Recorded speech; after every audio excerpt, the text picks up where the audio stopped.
Buat teman-teman yang sudah belajar di bagian pariwisata dan mengambil jurusan tukang masak dan kalian ingin cita-citanya menjadi tukang masak di kapal pesiar, alangkah baiknya kalian harus tahu dulu gimana kenyataan kalau kalian benar-benar ingin kerja di kapal pesiar menjadi tukang masak. Sebelum saya lanjut pembahasan hal ini, alangkah baiknya kalian bantu channelnya Upauye dengan cara subscribe, like, dan getarkan loncengnya. Saya ingin membahas hal ini karena ada yang berkomentar seperti ini.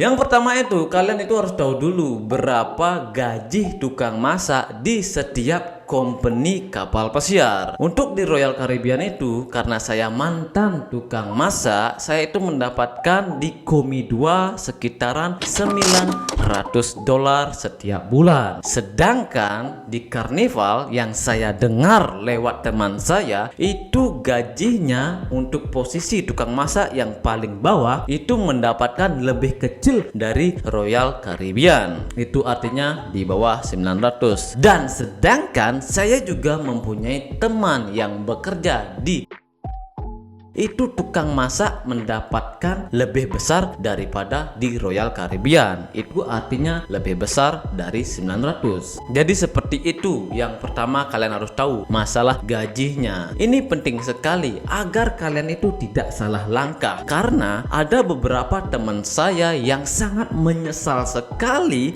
dia itu bekerja di perusahaan X. Saya tidak mau menyebutkan itu kapalnya apa. Dia itu mendapatkan gaji yang tidak terlalu banyak, sedangkan di kapalnya saya di Royal Caribbean itu gajinya itu lebih besar daripada di company yang teman saya kerja sebelumnya.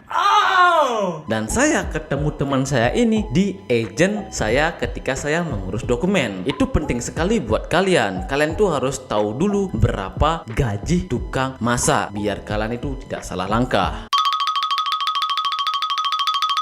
Selanjutnya itu adalah jam kerja tukang masak di kapal pesiar. Nah, berapa sih maksimal kerja satu hari untuk tukang masak di kapal pesiar? Untuk di Royal Caribbean itu biasanya mereka itu kerjanya maksimal 10 jam. Lebih daripada itu, misalnya terlalu sering kalian melakukan kerja lebih dari 10 jam, biasanya kalian dipanggil ya guys. Di sini saya ceritakan di masa lampau dulu ketika saya di kontrak pertama. Dulu saya itu kerja di Kopiman di section yang tidak terlalu berat. Saya kerjanya tuh 9 sampai 10 jam saja, tidak terlalu banyak tanggung jawab. Sedangkan ketika saya kerja di main galley, di dapur utamanya kapal pesiar seperti roast cook, sauce cook, veg cook, saya itu kerjanya lebih dari 10 jam, kadang 11 jam. Itu dulu ya sebelum ada ILO. Jadi saya itu mendapatkan overtime setiap hari itu 1 jam. Nah, biasanya dibayar. Itu sebelum ada ILO. Nah, ILO itu apa sih? ILO itu adalah sebuah aturan dari Amerika Serikat. Pada intinya itu tidak diperbolehkan untuk kru kapal pesiar yang kerjanya lebih dari 10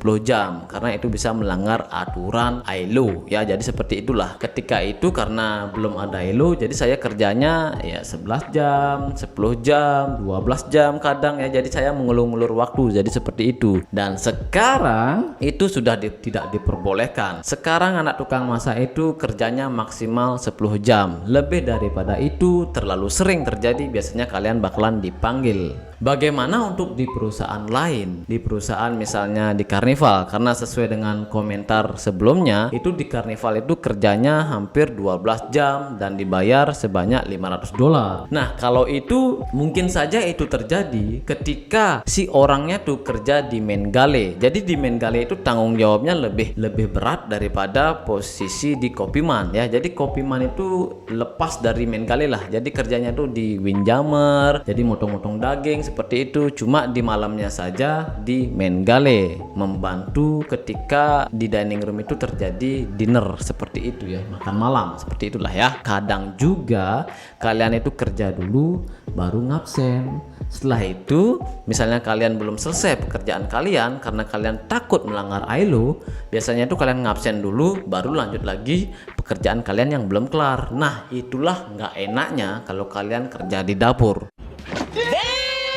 Kalau kalian mendapatkan tanggung jawab yang terlalu besar, itu yang membuat kalian terlalu lama tinggal di dapur. Waktu kalian itu habis di dapur, kalian itu kerjanya ya 12 jam, 13 jam di dapur, istirahatnya sedikit.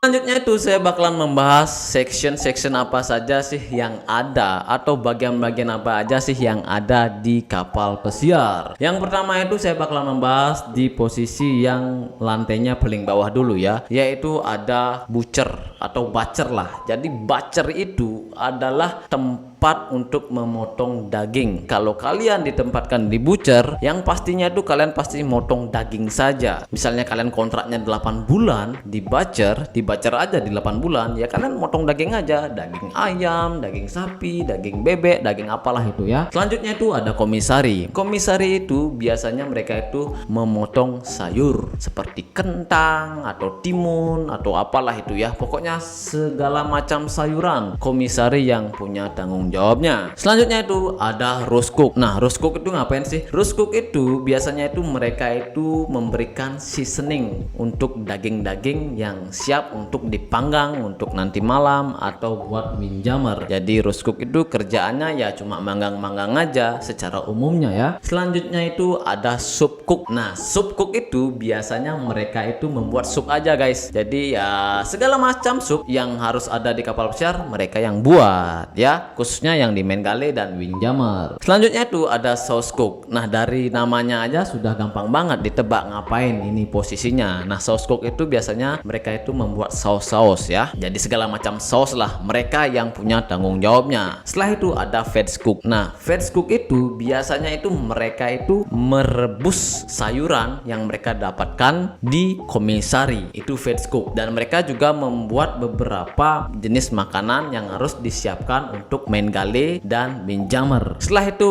ada room service. Nah, room service ini ngapain sih kalau kalian ditugaskan di room service? Room service itu menghandle semua request yang tamu order lewat kamar. Jadi kalianlah yang membuatnya, dan biasanya dikasih tugas tambahan untuk membuat kanape dan juga membantu main galley ketika melakukan dinner atau lunch. Setelah itu ada lagi pantry. Nah, pantry itu tentang salad aja ya guys. Jadi semua salad yang akan disiapkan untuk hari ini, pantry lah yang punya tanggung jawabnya. Setelah itu ada pastry. Nah, pastry itu khusus untuk makanan yang manis-manis, jadi makanan penutup lah. Jadi mereka lah yang punya tanggung jawabnya. Selanjutnya itu ada bakery. Nah, bakery itu bertanggung jawab untuk masalah roti-roti yang akan dihidangkan di hari itu. Jadi mereka lah yang mempunyai tanggung jawabnya. Itu untuk section kurang lebih yang ada di kapal pesiar. Jadi kalau kalian mendapatkan di section itu, jadi sudah ada bayangan ya kalian ngapain seperti itu. Oke? Dan sekarang saya bakalan membahas situasinya kayak gimana. Nah, video ini yaitu beliau lagi motong sayur. Ini kalau nggak salah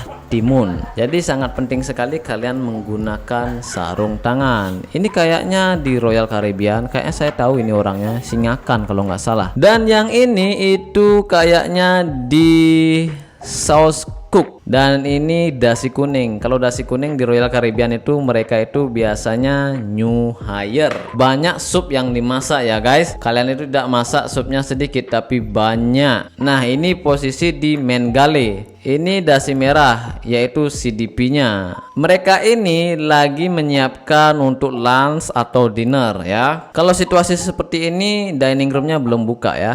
Biasanya kalau di masing-masing section itu kerjanya itu ada yang 3 orang, ada yang 4 orang. Kalau di pantry itu banyak orang, di pastry juga banyak orang.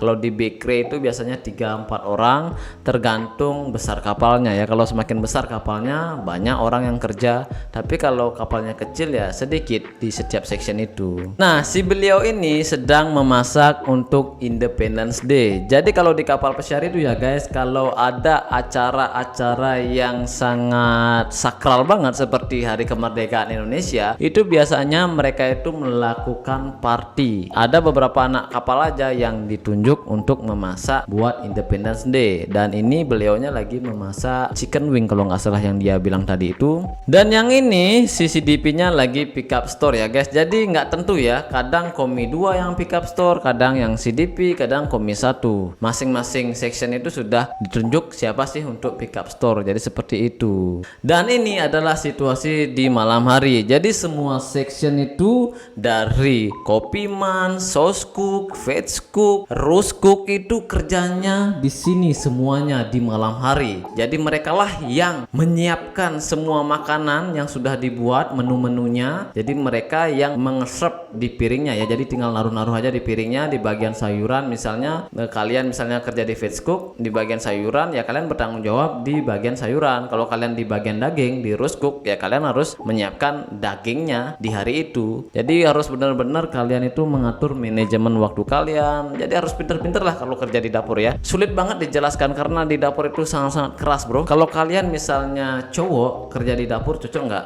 Ya cocok banget. Dan bagaimana kalau wanita? Kalau menurut saya kalau wanita kerja di dapur, saya merasa sedikit kasihan ya. Dan posisi yang cocok buat wanita kerja di dapur posisi apa sih? Yaitu maksudnya di section ya, section mana? Yaitu di section pastry cocok, bakery cocok, pantry cocok. Cuma 3 itu aja, dan restoran specialty ya. Jadi cuma beberapa aja yang cocok buat wanita. Kalau wanita kerja di bagian Roast Cook menurut saya tidak cocok karena itu terlalu berat banget. Semoga sedikit ada bayangan, semoga sedikit terbantu. Sampai jumpa lagi di next video. Bye bye.